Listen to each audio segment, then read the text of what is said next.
Hello, everybody. Welcome to the Wings Inc. Wrestling Conference. Before I begin, I always like to say thank you for watching. Please like, subscribe, hit that notification bell, let you know when a new The Wings Inc. Wrestling Conference drop. Give me a thumbs up. It helps out the video. Give me a like, comment below. I do comment back, and I do, I'm in the comment sections. Also subscribe. That also helps too. Let's get into the show. Today's SmackDown. Just finished watching it. Today's SmackDown was in Barcelona. The crowd was hot tonight. Usually, before I do all these reviews of the show, I always like to give it my opinion of the ratings that I like. It's just my opinion of what I thought of the show. And what I thought of the show tonight, I have to give it a 7. Not really nothing spectacular today. It just is the same old kind of stuff. We still on the road to WrestleMania. They still building.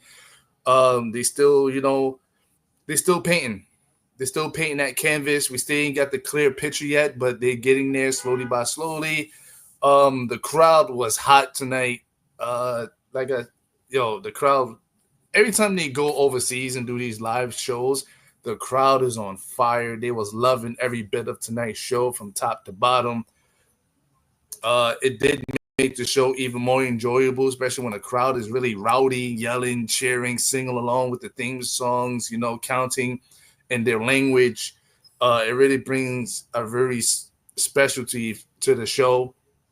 I kind of wish the U.S. was like this every Monday, Tuesday, Wednesday, Thursday. And Fridays, I kind of wish the crowd was like really, really, really live and yelling and cheering and singing the songs. You know what I mean? It really does make the show much better to watch. Let's get into this show of what I think and my review of the show. The show did open up with LA Knight. The crowd was crazy for LA Knight. They was really, really loud for LA Knight. So the show did come on at, I believe, in Eastern time. I think it came on at 3 o'clock. Yeah. So I was trying to avoid spoilers as much as I can. When I did get home, I didn't know who won what. I didn't know really much of anything. But after watching the show, I did go and look at results to help me give me a more elaborate, especially when it comes to promos.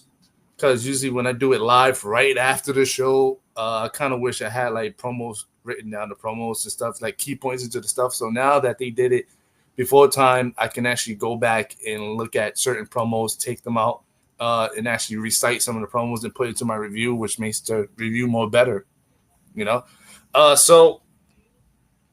am I? Yeah, so LA Knight came out. The crowd was going crazy. Was definitely going crazy. LA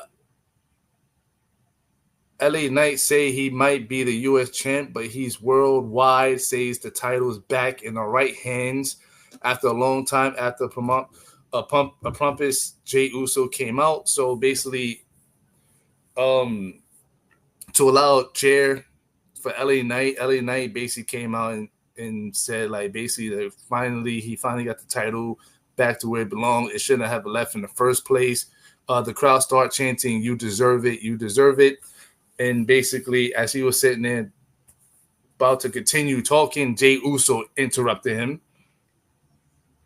So Jey Uso came out and basically interrupted LA Knight and basically said he's not out here to congratulate him here because he's desperate.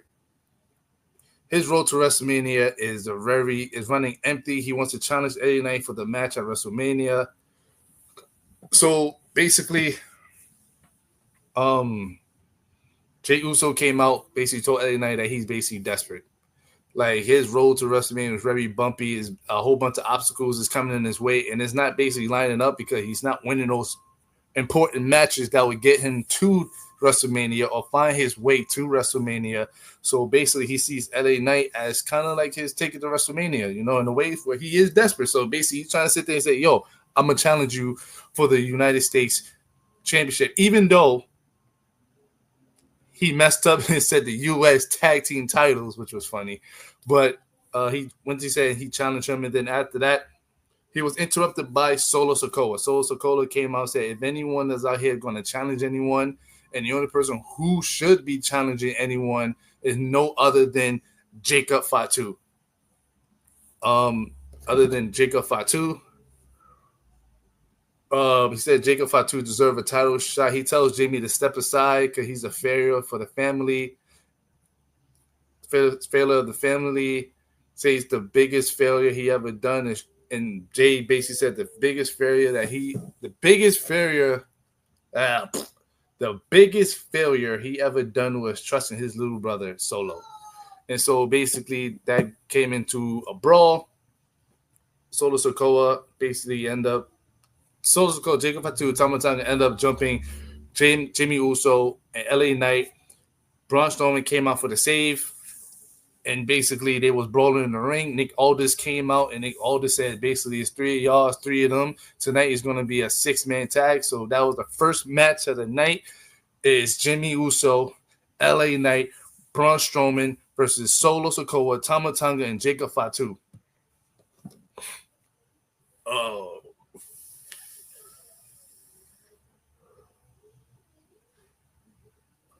So basically, this was a good match between the both. Like I said, like the SmackDown today wasn't like the best, but the crowd basically brought out like a lot out of the match, so it did make the match more a little bit good in a type of way. So basically, Braun Strowman basically ran for a running power slam on Tama Tonga, gets the 1-2-3 pinfall. Braun Strowman, LA Knight, Jimmy Uso won. After the match, Solo cheap shot Braun Strowman, LA Knight for the save to chase him through the audience. Jacob Fatu is up, and he stalks Braun Strowman. He goes into the ring, basically attacks Braun Strowman while he's out after Solo just took out Braun Strowman, and he basically went for the moonsault. He basically went for a moonsault, and he basically did the moonsault like 3 times. So basically, I think throughout the show, they already announced that next week it's going to be Braun Strowman versus Jacob Fatu. They're going to continue.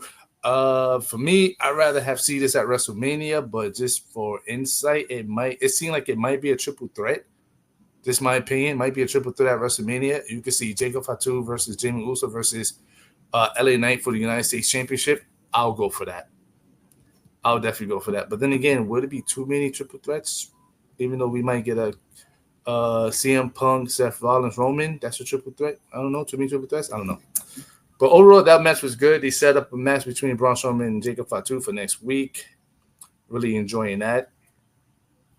Back after that match, we got into a segment between Kathy Kelly and Jade Cargill. Jade Cargill was interviewed by Kathy Kelly. She asked how she's doing physically, emotionally. Jade Cargill said she's ready to go. Seeing Naomi play herself as a victim is pathetic. Kelly asked Jade how she knew Naomi was the attacker and why she didn't alert anyone sooner.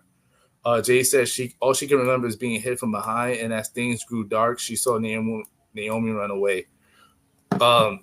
My thing was this with that whole thing. Like, I like that whole segment, but I wish they would have showed like a video of Naomi attacking Jade. I think that would have added more flavor to the story instead of just saying like basically she attacked her from behind. Everything went dark. I couldn't really see anything, but all I could see was Naomi running away.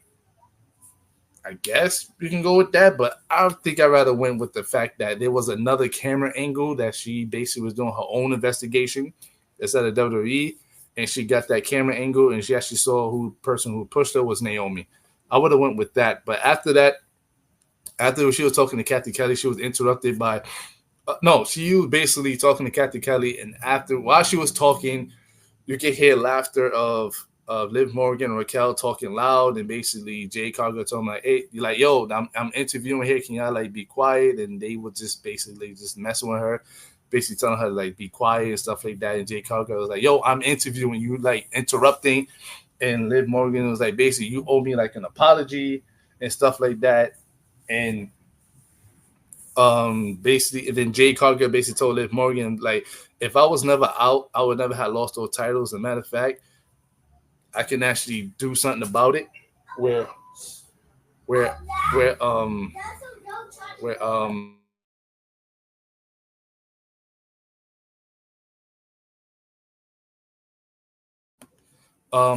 basically um basically saying, I have it written down a little bit. Uh what happened? The intro about Liv and Raquel Rodriguez started arguing. Jay Cargill challenged Liv Morgan next week, and Liv Morgan basically accepted. And my God, her laugh is so annoying. Like her laugh, that laugh is annoying. But yeah, Jay Cargill said basically, I'll take you. If I wasn't injured, I would have took you down. We never would have lost the tag titles, but I'll fight you. And so basically, she challenged Liv Morgan for next week's SmackDown. I'm looking forward for that. They still building up between Jay Cargill and Naomi. That's going to be interesting. I got a feeling Naomi probably going to sit there and interrupt in that match next week. I got a feeling. Most definitely. All right, on into the second match of the night. We have B-Fab versus Charlotte Flair.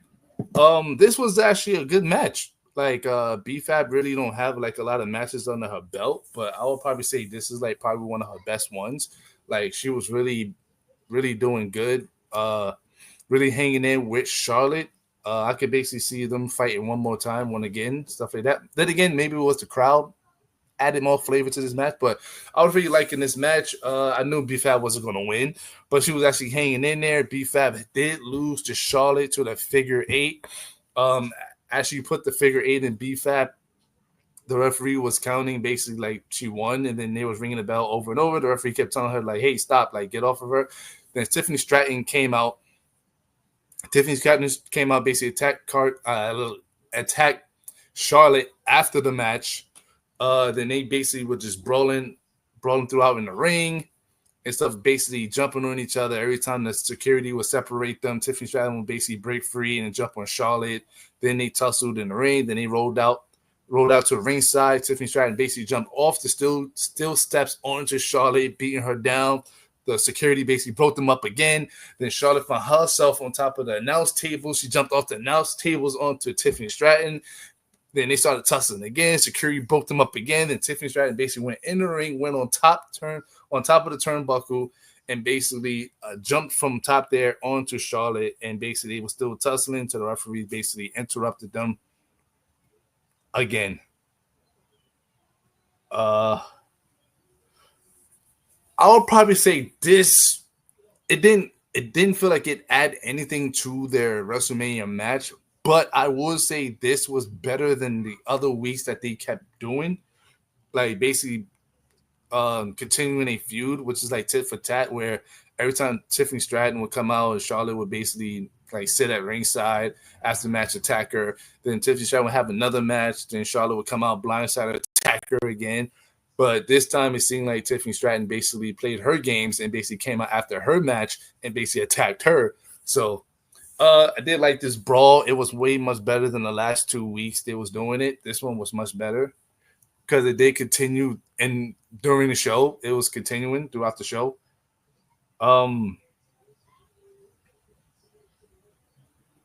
So we did get a Drew McIntyre promo backstage with basically Damian Priest cashed in his Money in the Bank briefcase to win the title. He talked about being screwed at Clash at the Castle, and then again, when he cashed in his Money in the Bank contract, he then targeted Priest's actions at Royal Rumble, the Elimination Chamber, promised he will make sure Damian Priest never be able to take anything from him again. So he's still building up a Priest and Drew match at WrestleMania. I don't really care for that match at all.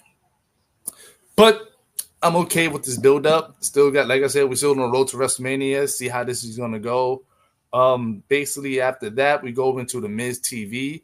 Basically, the Miz TV segment was about to begin. But as he was about to start, Tiffany Stratton and Charlotte still continue brawling. They brawled from the Titantron all the way to like the stage. They brought from the backstage back into the arena. They made their way back in front of the crowd. Tiffany Stratton launched a massive moonsault on Flair and everyone else. And basically security came out, and security and referees broke them up again. Then the Miz basically told the crowd like, Cody's basically not going to be Cena. He's not going to be champion after WrestleMania. But let me introduce you to Cody Rhodes. Cody Rhodes came out to a massive pop. The whole Barcelona crowd was singing his music. Cody Rhodes make his way down into the ring, and basically, got it down here. The Miz say he had tough questions for Cody Rhodes, doesn't let him finish, attacks the Miz, taking him out. Rhodes say he doesn't want to talk to the Miz or anyone else unless his name is John Cena. He invites John Cena to Raw next Monday in Brussels before holding up his title, posing for the audience.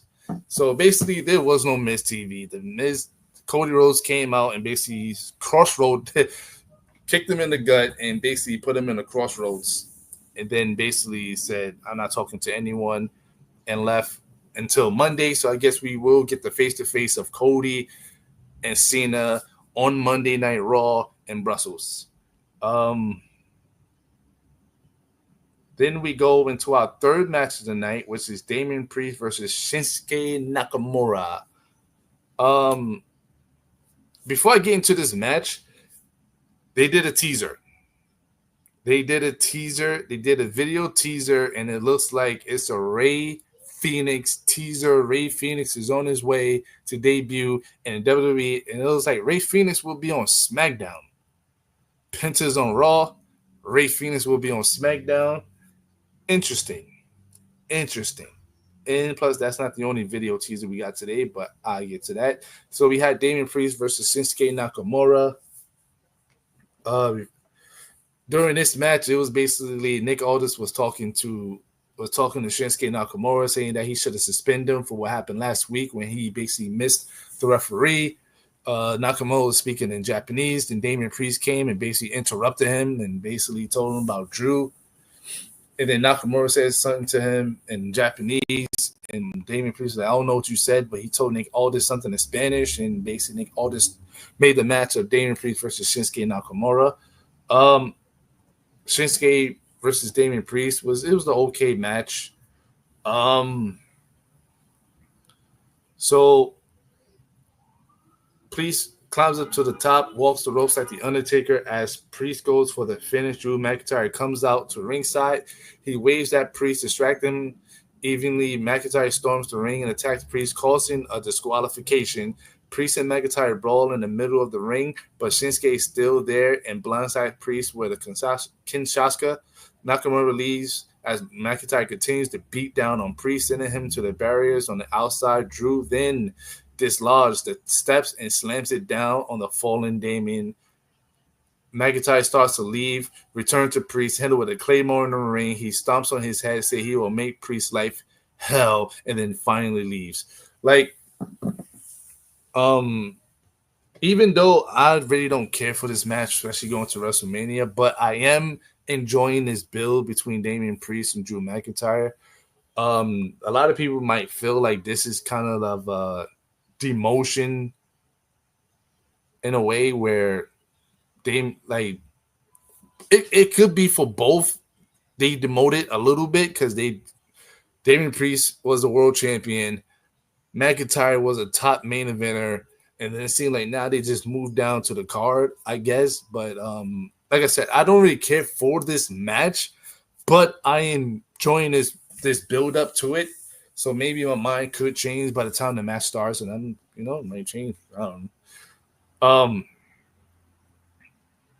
Then we go into our fourth match of the night. We got Randy Orton versus Carmelo Hayes. Randy Orton came out with a freaking big pop in Barcelona. Once again, like I said, this crowd of Barcelona was on fire tonight. They was just on fire. It was live there. Like everyone was just live. Randy Orton came out and basically they was just singing his song. This was a good This was a good one-on-one match. Like, I'm a big fan of Carmelo Hayes. Always been a fan of Randy Orton. Carmelo Hayes was just going back and forth. I remember I think it was his tweet. He did a tweet. He tweeted X tweet, whatever. And he basically said, hey, he learned from past mistakes of other people that he would not springboard, because everyone knows if you're in this Randy match and you springboard, he's going to catch you out of nowhere with an RKO. But this was a good back and forth match. Carmelo Hayes can hang with anybody. Carmelo Hayes, to me, reminds me of AJ Styles and Shawn Michaels. I'm not saying like he's the best good just as them, but I'm just saying like he can actually work with anybody's style. And it just works well. Like the chemistry between Carmelo Hayes and Randy Orton is just amazing. This match was amazing. It was really fun. The crowd even made it even more. He did Carmelo Hayes went for a springboard. Randy reversed it to a power slam. That was amazing. Then he did a springboard reverse DDT to Randy. Like, this match was amazing. But Randy Orton did catch him with the RKO, pinned him for 1, 2, 3. Like I said, this was a great match. Meshed very well. The chemistry is amazing. Carmelo is just amazing. He works well with anyone. Randy Orton did pick him up to give him his respect because it was a good match. He went to extend his hand out. Carmelo basically mushed him in the face, and Randy basically hit him with another RKO. But then Randy was hearing voices. And basically he went to go sit there and take out Carmelo. Like, he went to go punt kick him. But then for some reason, he slid out the ring. And it was Kevin Owens that slid Carmelo out the ring. Randy Orton saw that. Randy Orton and Kevin Owens started fighting each other. Kevin Owens basically threw Randy into the post, and basically he ran out into the crowd and escaped. But they still building up Randy versus Kevin Owens. That's the match I really want to see. Great build up to that ever since Kevin Owens basically power driving him.